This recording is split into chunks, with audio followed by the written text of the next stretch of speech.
ईमानदार जो व्यक्ति होता है वो निर्भीक होता है, उसे कोई डर नहीं होता है, वो किसी से डरता नहीं है। क्यों नहीं डरता? क्योंकि वो कोई गलत काम करता नहीं है। उसने जब किसी को धोखा दिया ही नहीं है, किसी को छल किया ही नहीं है, तो फिर डर किस चीज का रहेगा? सुशील जी को समझ में आया है।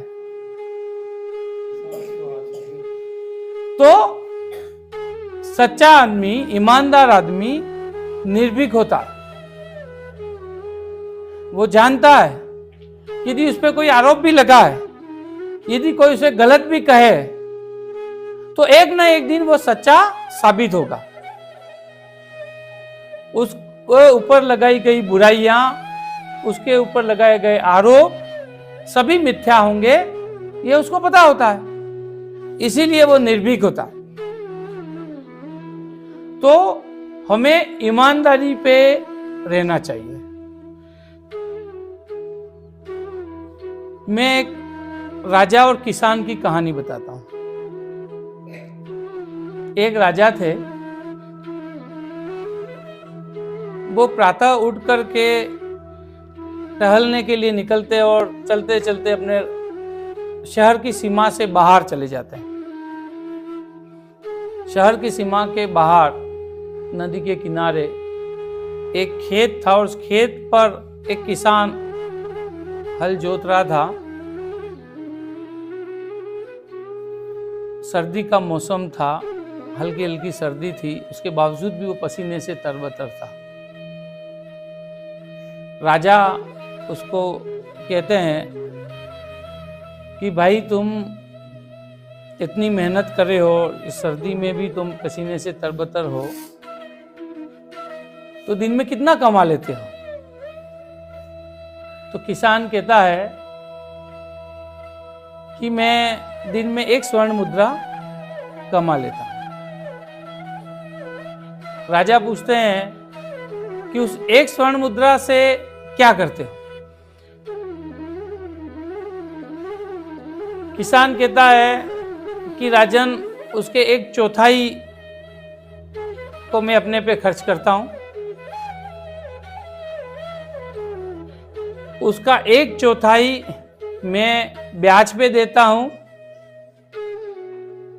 उसका 1/4 मैं कर्ज उतारता हूं और उसका 1/4 मैं कुएं में डाल देता हूं।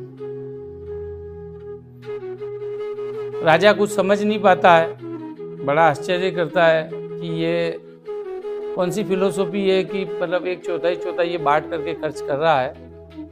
तो राजा पूछते हैं कि भाई तू मुझे सीधे तरीके से समझा, मैं इसको समझ नहीं पाया। तो किसान कहता है कि साहब, मैं 1/4 जो हिस्सा है उसको मैं और मेरी पत्नी के खाने पीने रहने पे खर्च करता हूं। 1/4 हिस्सा जो है वो मैं अपने बच्चों पे खर्च करता हूं, ताकि वो बड़े होकर के हमारी देखभाल करेंगे, मतलब कर्ज दे रहा हूं। 1/4 हिस्सा मैं अपने माता पिता पे खर्च करता हूं, ब्याज चुका रहा हूं, क्योंकि उन्होंने हमें बड़ा किया, मुझे बड़ा किया है, यहां तक लाए, तो उस कर्जे को उतारने के लिए मैं 1/4 खर्च करता हूं। और 1/4 जो है वो धर्म कर्मों में मैं खर्च करता हूं। इसलिए मैंने कहा था कि कुएं में डालता हूं। मैं धर्मों पे खर्च कर देता हूं, उसका मुझे फल मिले या नहीं मिले ये मुझे नहीं पता, इसलिए मैं कुएं में डाल देता।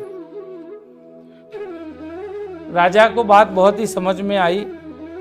उसे लगा कि यार ये किसान तो मेरे से ज्यादा ज्ञानी है, उस अपने खर्च को किस तरीके से सिस्टमेटिक रूप से उसने जमा रखा।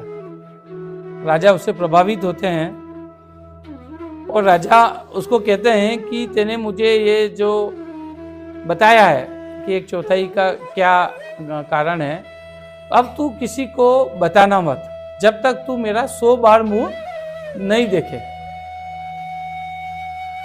किसान उनसे वायदा कर देता कि ठीक है साहब, राजा जी, मैं आपके 100 बार चेहरा नहीं देखूं तब तक मैं ये बात किसी को नहीं बताऊंगा। राजा दूसरे दिन राज दरबार में लगता है, बैठते हैं अपने मंत्रियों से और दरबारियों से पूछते हैं कि भाई मैं कल भोर में टहलने गया था तो मुझे एक किसान मिला। किसान को मैंने पूछा कि भाई तुम दिन में कितना कमा लेते हो, तो उसने बताया कि मैं दिन में 1 स्वर्ण मुद्रा कमाता हूँ। उसे खर्च कैसे करते हो, तो उसने बताया कि मैं 1/4 अपने पे खर्च करता हूँ, 1/4 कर्जे पे देता हूँ, ब्याज पे देता हूँ, 1/4 पुराने कर्जे को उतारता हूँ और 1/4 कुएं में डाल देता हूँ। उसका क्या मतलब है बताओ। और जो बताएगा उसे मैं 100 स्वर्ण मुद्राएं इनाम में दूंगा। सारे दरबारी मंत्री बड़े असमंजस में कि यार इसका क्या मतलब होगा। खूब सोच विचार करते हैं। राजा उन्हें 2 दिन का अवसर देता है कि जो भी 2 दिन में इसका पता लगा करके आएगा उसको 100 स्वर्ण मुद्राएं इनाम में देगा। एक मंत्री बड़ा बुद्धिमान था, होशियार था। उसने सोचा कि यार कल राजा शहर के बाहर ही गए थे, किसी किसान से मिले थे, इसका मतलब दूर नहीं होगा, वो तो पास ही होगा, तो मैं ही चला जाता हूँ, उसी किसान से पूछ के आ जाता हूँ। तो सुबह उठ करके वो मंत्री जी जाते हैं, कोई शहर के बाहर निकलते ही नदी किनारे वो खेत में वही किसान हल जोतते हुए मिल जाता है। उससे पूछते हैं कि भाई कल आपने राजा जी को क्या बताया था, 1/4 का क्या मतलब है। तो किसान कहता है कि भाई राजा जी को मैंने वचन दिया है कि जब तक मैं उनका 100 बार चेहरा नहीं देख लूं तब तक मैं उत्तर नहीं बता सकता।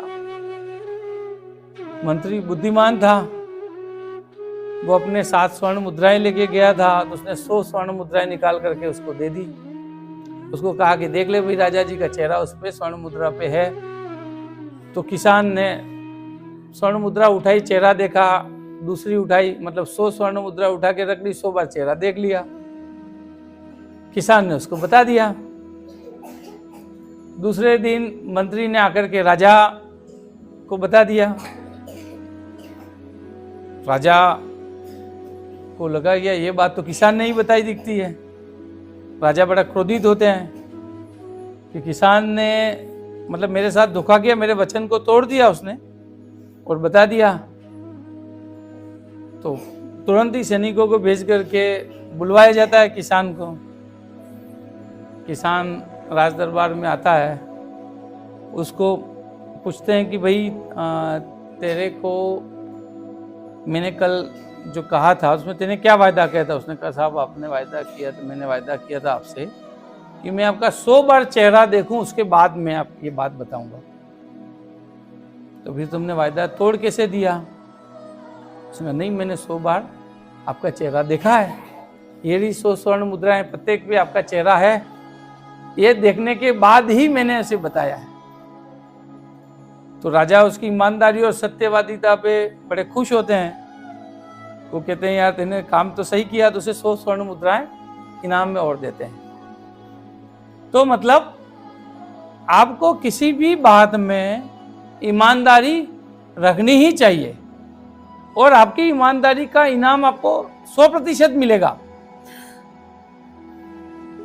इसलिए ईमानदारी जब जब भी परखी जाए, अच्छा ईमानदारी परखी जाएगी ये तय है। कोई ये नहीं सोचे कि मेरी ईमानदारी परखी नहीं जाने वाली है, तो ये उसकी गलतफहमी है। जैसे कभी कबूतर के सामने बिल्ली आ जाए तो अपनी आंखें बंद कर लेता है,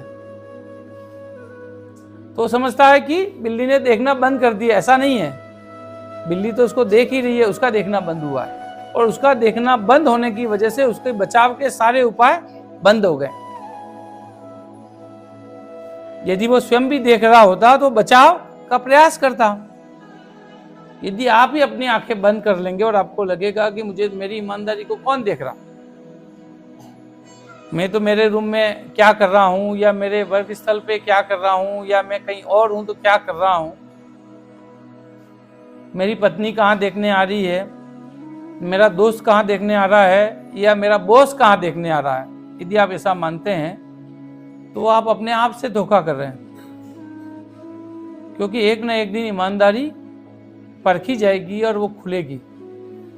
झूठ, कपट, धोखा कभी भी आपका सगा नहीं हो सकता।